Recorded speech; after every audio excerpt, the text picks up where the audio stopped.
What about this? Under Elon Musk, Twitter has approved 83% of censorship requests by authoritarian governments. Oh, what a surprise. So, free speech absolutist over here, our favorite Elon Musk. Free speech at all costs. We'll remove all the restrictions. No more of this censorship. Has now, since taking ownership of Twitter, has now capitulated to 83% of requests from authoritarian governments to remove content. So interesting. I mean, when a government has reached out, it says the social network has restricted and withdrawn content critical of the ruling parties in Turkey and India, among other countries, including during electoral campaigns. So, I mean, we have literally a tanky platform at this point. It's pretty nasty what's going on with Twitter.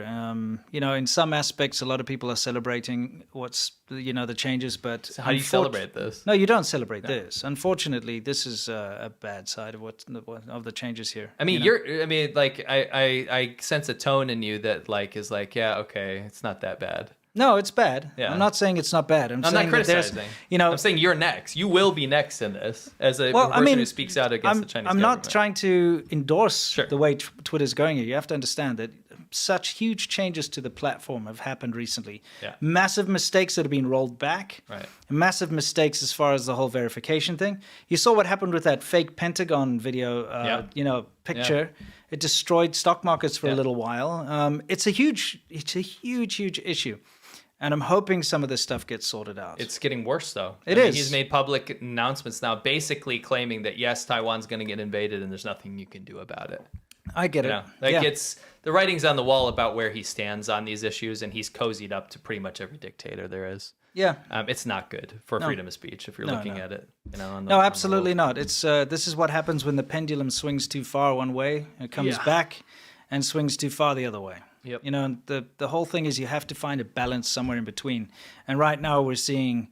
I kind of don't take umbrage, but I disagree with the whole pendulum swinging back. There's nothing conservative or swinging back in the direction of conservatism to capitulate to dictators. No, conservatives of course not. Don't like dictators. I'm not talking about conservatives here. I'm just saying the way things were before got too out of hand, and so now they're getting too out of hand in the opposite direction. Sure, I just think those directions are different. Yes. Authoritarianism it doesn't matter what side you're on. You know what I mean? Yeah, I'm not, but again, I'm not talking about U.S. politics here. No, I know. I'm talking about global politics. Yeah, absolutely. And the way Twitter's been run has been very, American politics centric. Sure, sure. Yeah, and some policies, absolutely. Pretty much all of it. It's anyway. Yeah, but things are different now. Yes. Things are different, and it's changes. A lot of them are bad. Some people will argue that some of them are good. So anyway, this is very worrying, and I really do hope that this kind of shit stops. Yes. Honestly, any authoritarian government that blocks Twitter, for instance, shouldn't be allowed on the platform in the first place. What are you doing? But they're endorsed. They're using it and getting boosted by it now. China and Russian accounts are getting boosted by the blue check mark now. Yeah, it is. It's ridiculous, Anyway, hopefully things change. Hopefully Twitter just gets shut down. It would be nice if it just went offline. That'd be the best situation for everyone, wouldn't it? If he was a free speech absolutist and he really was for the improvement of mankind, he would have bought the company and then turned the servers That'd off. be the most Chad thing ever. Yeah. You know what I mean? Destroy the monster. Exactly. Yeah, that would have been great. Anyway, it's unfortunate. So the last thing I wanted to talk about today is, you remember that guy, the ex-Apple employee that got arrested? Yeah. Well, not arrested. He got charged. Charged and then fled, right? Yes. Where is he now?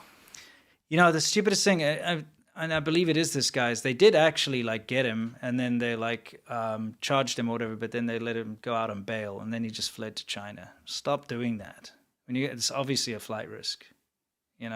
Yeah, so he stole, Wang Weibao, the ex-Apple employee who stole massive amounts of proprietary information from Apple, including the entire autonomous driving source code, is now head of autonomous driving at Jidu, an electric vehicle joint venture between Baidu and carmaker Geely. What a surprise. What a surprise. What a surprise. So now all of that tech is gone.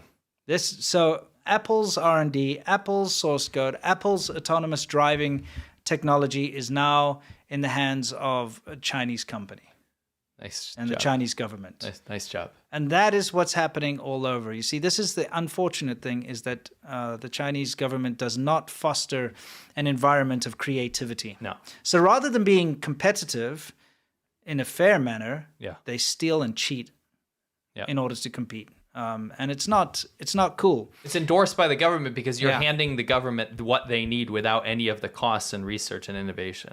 Yeah, and that's the problem, is that they actually have these programs like the 1,000 Talents program. It's a where government program. They incentivize people. Like this guy, they would have approached him and said, hey, bring that stuff back to us, steal the technology, and we'll let you set up a lab, and we'll, give you millions and millions of dollars or whatever. And so they do it. There's no reason not to. Yeah.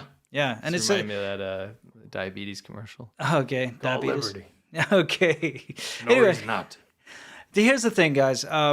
If you are investing in China, and if you've got your 401k or whatever, and you're investing in, look for something called Asia Emerging Markets. That means China. Maybe don't, because you're investing in a corrupt system, a system of theft. Just saying. It's up to you. Just Super Saiyan, dude. Yeah, exactly. Anyway, so that was just a kind of a what did you expect kind of a moment. Yes. And of course, we talked about the PowerStar CPU, remember? It was an episode or two ago where we showed you that China has released its own homegrown CPU. Turns out it is just an Intel i3. Yeah. Okay, it's proven now. We because were playing it safe, being like, we don't know 100%. We know 99%, but it has now been confirmed. Yeah, it's been confirmed because Geekbench stats have been released. Somebody did like benchmarks on it, and it's pumping out a genuine Intel CPU ID. Yeah. And using the Comet Lake architecture. So they said that it would be using their own Storm something architecture. Oh, what was it called? I can't remember. Anyway, go ahead. Yeah. Anyway, it doesn't matter because now it's been proven that it is an Intel i3. So again, these big governmental sort of pushes from China. Oh, look, we're making our own homegrown CPUs, our own AI, our own this and that. It's just garbage. Weak follower. Yeah, it is. It was weak follower, like said a power leader. It was a weak follower. They made a nothing.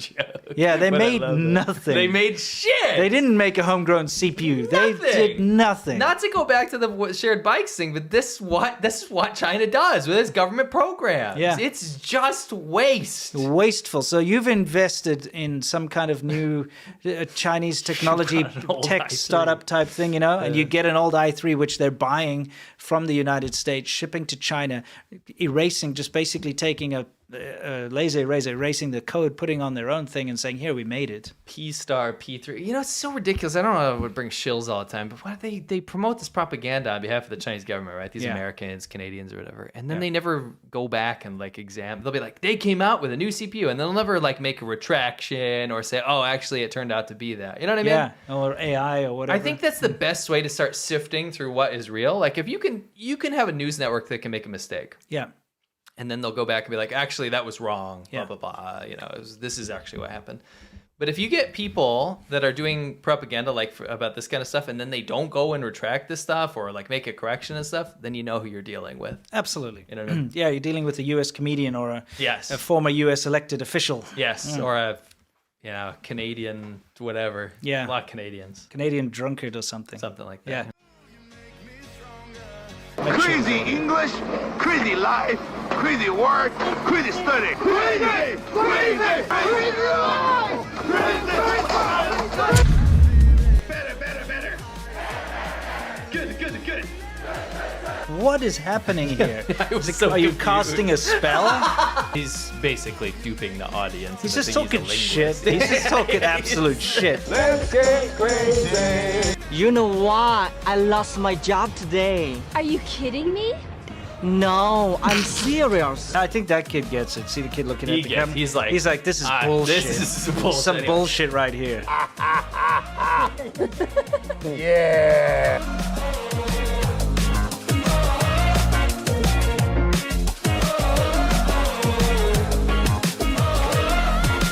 Close my eyes, I can almost see it. When I take a breath, you fill up my lungs.